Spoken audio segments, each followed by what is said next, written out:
8.5 বছর দেশের জন্য রেমিডেন্স পাঠাইছি, কিন্তু এই ফ্যাসিবাদী হাসিনা আমার সন্তানের, আমার একমাত্র একটাই ছেলে, আমার 2টি মেয়ে 1টি ছেলে, এই আমার ছেলের লাশ উপহার দিছে আমাকে। তাই এই ফ্যাসিবাদী হাসিনাকে বাংলার মাটিতে, ইন্ডিয়া থাকুক আর 7 আসমানে থাকুক, ওকে বাংলাদেশে, আমি আগেও বলছি, আপনারা দেখছেন বিভিন্ন মিডিয়াতে, এই মেট্রো রেলের জন্য এই হাসিনা কাঁদছে।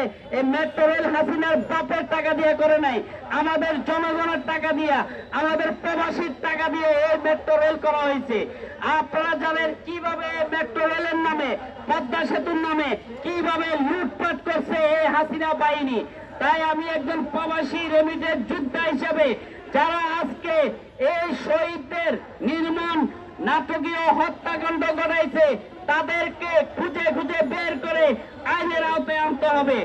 আর আমি আমার ছাত্র সমাজ বা আজকে যারা সুশীল সমাজ এই হাসিনার বিরুদ্ধে একতা ঘোষণা করছে, আমি চাই আমাদের বাংলাদেশে কোনো টেন্ডারবাজি চলবে না, আমাদের বাংলাদেশে কোনো চাঁদাবাজ থাকবে না, আমাদের বাংলাদেশে দ্রব্য মূল্যে কোনো সিন্ডিকেট থাকবে না। আমরা 500 টাকা নিয়ে বাজারে যাব, ব্যাগ ভরে বাজার করে নিয়ে আনবো। আমি একজন শহীদের পিতা হিসেবে, সেই সমস্ত শহীদ, আমি শুধু আমার জন্য এখানে আসি নাই।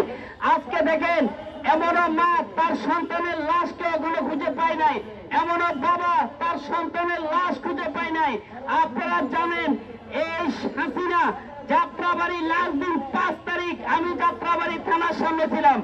আমার জানা মতো ওই দিন মিনিমাম 5,600 লোক যাত্রাবাড়িতে মারা গেছে। আমার ডাইনে বামে আমি 20,030 জন লাশ আমি নিজে ভেঙে উড়ে দিয়েছি। তা আমি এই লাশ যারা আজকে শহীদ হয়েছে, যারা আহত হয়েছে, যারা ক্ষতিগ্রস্ত, কেউ চোখ নাই, হাত নাই, পাও নাই, তাদের যেন সর্বোচ্চ বাংলাদেশের যদি ট্রিটমেন্ট না হয়, বাইরের রাষ্ট্রে যেন নিয়ে তাদেরকে ট্রিটমেন্ট করানো হয়। আর যারা শহীদ ফ্যামিলি আছে, তারা প্রত্যেকে যেন ডাক্তার ইউনূস সাহেবের নেতৃত্বে, আজকে যারা আপনারা এখানে আসছেন, আপনারা কেউ কিন্তু টাকার জন্য আসেন নাই, আপনারা শহীদদের কষ্ট, দুঃখ, দুর্দশা দেখে আপনারা কিন্তু এখানে আসছেন। ঠিক আমি একজন আজকে বাবা হিসেবে, দেখেন গত 24 তারিখে আমার বিশেষ শেষ হয়ে গেছে। আমি এখন বিদেশ যাইতে পারবো কিনা আমি অনিশ্চিতভাবে ভুগছি। তো যাই হোক, আমি ভিসার ব্যবস্থাটা করছি।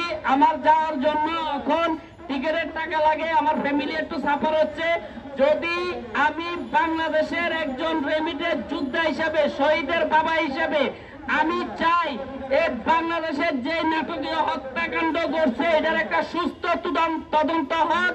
আর এই ফ্যাসিবাদী হাসিনা, আওয়ামী লীগ, যুবলীগ, ছাত্রলীগ, স্বেচ্ছাসেবক লীগ, যত লীগ আছে, এই লীগদেরকে ধরে এনে শাহবাগের চত্বরে ফাঁসি দেওয়া হোক। আর আপনারা জানেন টিপি হারুন, এই বাতেরোডের হারুন, ওই বাংলাদেশের কত টাকার মালিক আমরা নিজেরাও জানি না মনে হয়। ওই বাংলাদেশের মিনিমাম 10,000 কোটি টাকার মালিক, ওইটা মনে কম হবে, আরো বেশি হতে পারে। এই বাতেরোডের হারুন, বিপ্লব কুমার সরকার, যারা এই নাটকীয় হত্যার নেতৃত্ব দিয়েছে, তাদের প্রত্যেকটা লোককে খুঁজে খুঁজে আইনের আওতায় আনতে হবে। আমরা দেখতে আছি এই আওয়ামী লীগ, যুবলীগ এখনো বাংলার আনাচে কোনাচে অনেক ষড়যন্ত্র করতেছে। আমার ছেলে জিসান মারা যাওয়ার পরে আমি আমার ছেলের লাশ আমার গ্রামের বাড়ি লাকসামে মেরে দিতে পারি নাই। ওলামা লীগ, ছাত্রলীগ, ওয়ার্ড কাউন্সিলর আমার ছেলের লাশ নিয়ে যেতে দেবে আমাকে। তাই আমি আপনাদের মাঝে আমি মামলা করছি সিএমএম কোর্টে। আমার মামলার জন্য আপনারা দেশবাসী, আপনারা এটা নিয়ে প্রতিরোধ গড়ে তোলেন। আমি তাদেরকে আসামি করছি। শেখ হাসিনা, সজীব ওয়াজেদ জয়, বাংলাদেশের যে দরবেশ বাবা, এই দরবেশ বাবা বাংলাদেশের অর্ধেক টাকা নিয়ে গেছে। এই দরবেশ বাবা সহ আমি অনেককে আসামি করছি। আপনারা আমাকে সহযোগিতা করবেন। আর যারা আমার ছেলেকে লাশ এই লাকসামে মাটি দিতে পারে নাই, আমি যেন তাদেরকে ইমিডিয়েটলি আইনের আওতায় আনতে পারি, এই পুলিশের সহযোগিতা বা এই ছাত্র বাবাদের সহযোগিতা আমি কামনা করছি।